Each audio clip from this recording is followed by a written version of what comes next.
best friend publicly announced my husband as her baby's father as a prank. Now her marriage is falling apart and she blames me. Yesterday, my husband, 32 male, and I, 30 female, attended my best friend Sarah's, 30 female, baby shower. Sarah and I have been best friends since our college days. We initially became roommates, but our friendship grew stronger as we discovered our mutual love for similar music. We attended concerts together and made countless memories. By the time we reached our final year of college, we were practically inseparable, spending summers together in each other's homes whenever possible. After completing our studies, we both took different paths in our careers.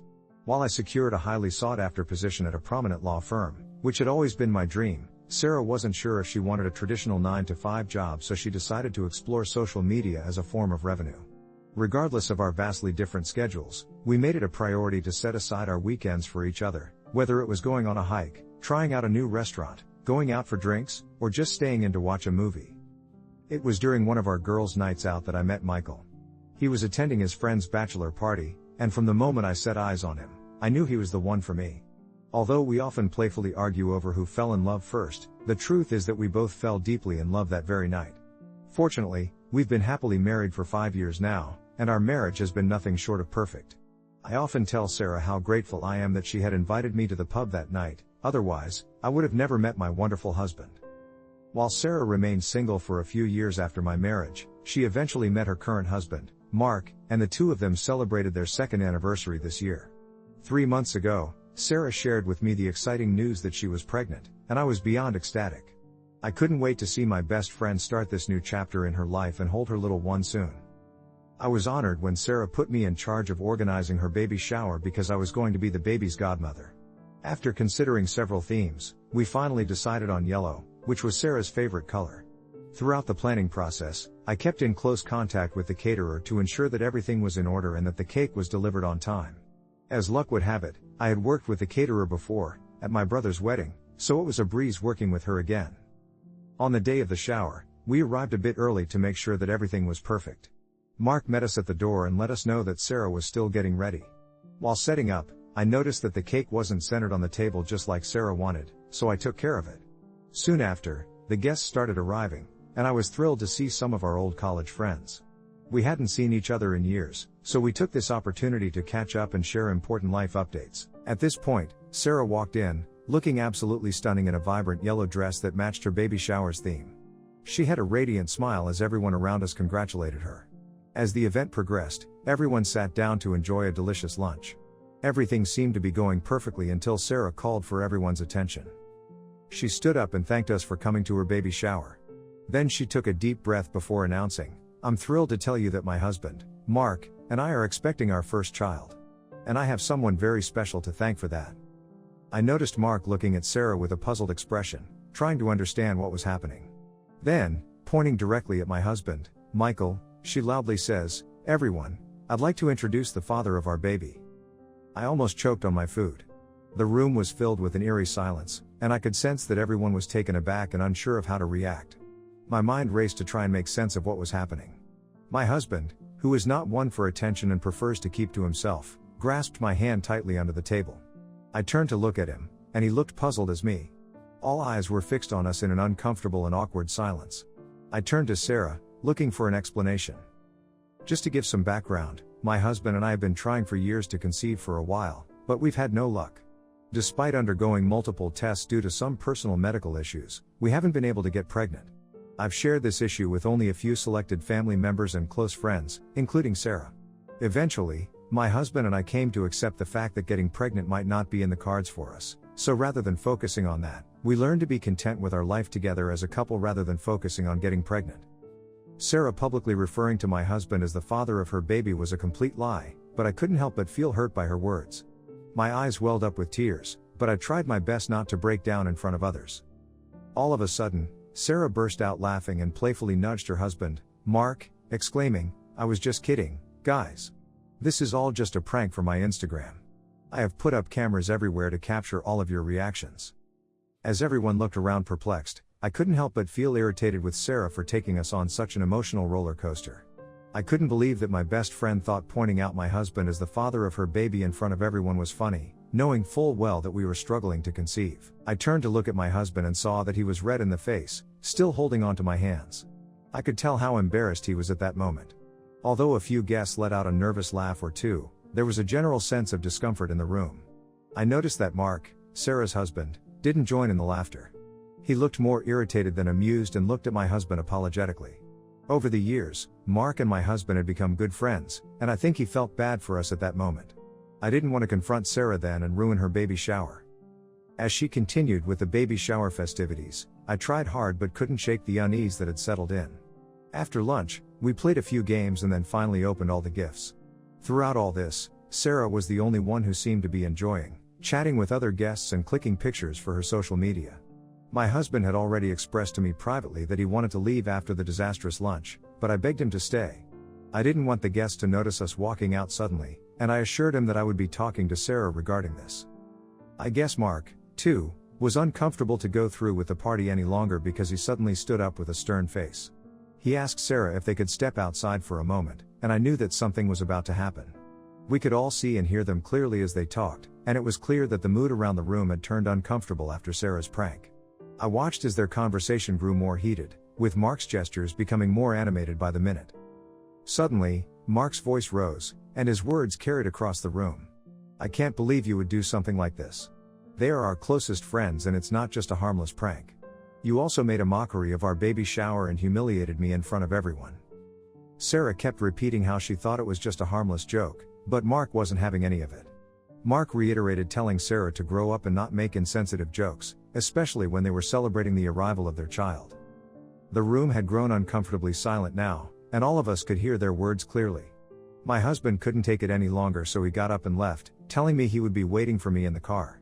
Although my heart ached for my friend, I also knew how hurt my husband was, and I couldn't blame him for leaving. Seeing my husband leave, Mark must have understood how hurt he was. He turned to Sarah and said, "I'm done. I'm done with your immaturity. We're done. I will love this child, but I can't be with you for 1 second longer." Upon hearing this, Sarah burst into tears, and Mark left the party. We were looking at each other in disbelief and didn't know how to react. Although my heart ached for my best friend, I knew my husband needed me more at that moment. I didn't want to confront Sarah after her difficult conversation with her husband, so I, too, left the baby shower without saying goodbye. When I reached home, I saw how upset my husband was, and we both couldn't believe what came over Sarah to play this prank on us. In the evening, Mark sent us an apology text saying that he had no idea that she would play this prank for a video and that he was sorry for what we went through. We were glad he reached out because we didn't want to have any animosity towards him and completely understood his point of view. Unfortunately, today, I woke up to several messages from Sarah. She explained that she played the prank due to stress from her pregnancy and just wanted to create a viral reel for her Instagram. She said that she didn't understand why we were upset about it and also inquired why I left without saying goodbye. She asked me to meet her today so I could drive her to her gynecologist appointment. Starting to feel frustrated again, I let her know that I didn't find her prank amusing at all. I explained to her that what she did was disrespectful and made both my husband and me uncomfortable. I also told her that I needed some time away from her and wouldn't be able to take her to her appointment that day. Sarah responded by calling me a friend for leaving her during such a vulnerable time. This message really upset me, as I couldn't believe she would say something like that just because I needed some space. When I shared Sarah's messages with my husband, he was just as angry as I was. He suggested that we shouldn't engage with her until she understands the severity of her actions. I decided to send her a final message, letting her know that I wouldn't be speaking to her until she apologized to both me and my husband for what she did. I also made it clear to her that if she dared to upload the prank video, I would take legal action against her. Rather than apologizing, Sarah responded by saying that she didn't believe she had done anything wrong. She even went as far as to suggest that I was jealous of her because of her pregnancy. When I read her reply, I just couldn't believe my eyes that this woman who had been my best friend for more than a decade would believe that I was jealous of her when I had gone above and beyond to give her the perfect baby shower. Sarah shared with me that she won't be uploading, but I should put my feelings aside and support her through this challenging period. She claimed that her husband had not come home the previous night, and she needed me now more than ever. As I am a non-confrontational person, I found myself in tears reading her insensitive messages. Realizing that I couldn't continue with this conversation, I made the tough decision to block her without any further response. So am I the a-hole for not being there for my pregnant best friend because of the prank she played on us and feeling glad that her husband dumped her? Update 1. It has been a week since my last update, and a lot has occurred since then. I would first like to emphasize to everyone that Sarah is not someone who jokes around, so for her to play this prank was a complete surprise to me. I have known her since our 20s, and she has never been the one to pull a prank on anyone. Anyway, Mark was serious when he said he was leaving Sarah. My husband spoke with him over the weekend and learned that Mark is actively seeking a divorce lawyer. Since that day, Sarah has been relentlessly calling and texting him, demanding that he come back to her and get over his feelings. However, Mark has not responded to her attempts at contact. She even went a step further and accused him of sleeping with me, which came out of nowhere. He is just sad that their marriage is ending because she is slowly turning into someone he doesn't recognize anymore. Since I've blocked Sarah, she hasn't been able to contact me, so she sent a lengthy message to my husband instead. She accused him of trying to ruin our friendship and wrote that he isn't much of a man because he can't get me pregnant. When my husband showed me the message after returning from work yesterday, I was absolutely furious. Until now, I had been trying to let things slide because I assumed the sudden change in her behavior could be due to pregnancy hormones, but her nasty words to my husband were completely unacceptable. Hence I decided to teach her a lesson. As I was in charge of the baby shower, this also meant that I was in charge of the baby registry. I had spent countless hours with Sarah discussing her needs and coming up with a list of essential items that she would require for the new baby.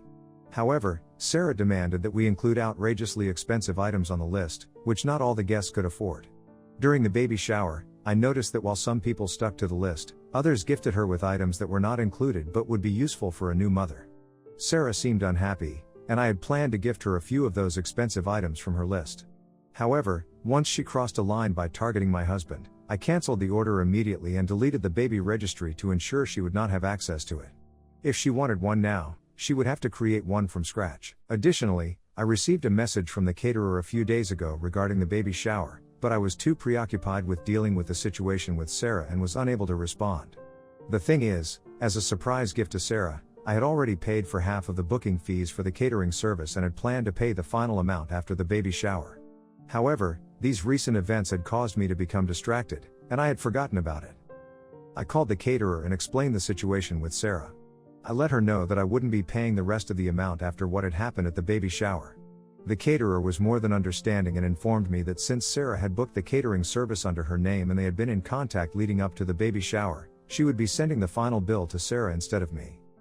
I was relieved that I wouldn't have to spend any more money on someone who had insulted us publicly and continued to hurt us with her rude text messages. I also let my husband know what happened, and he found it amusing. Although I've considered reaching out to her in the past few days, but after she sent that message to my husband, I've decided that I've moved past the point of forgiveness. I'm grateful for everyone who supported me and helped me realize how toxic her behavior was. Looking back, I can recall several instances where she put me down, but I never thought much of it until now. Anyway, I'm going to stay positive and move on from this experience. I don't want to waste any more of my time or energy on her. Update 2. This woman is shameless. Days after I had a word with the caterer, I received an email from Sarah. As soon as I saw her name pop up in my inbox, I knew she was back with her bullcrap. In the email, she accused me of being cheap for not paying for the entire catering service even though I could afford to do so. She told me that I have always been a stuck-up just because I was born into my family's money and that she was glad I could never be pregnant.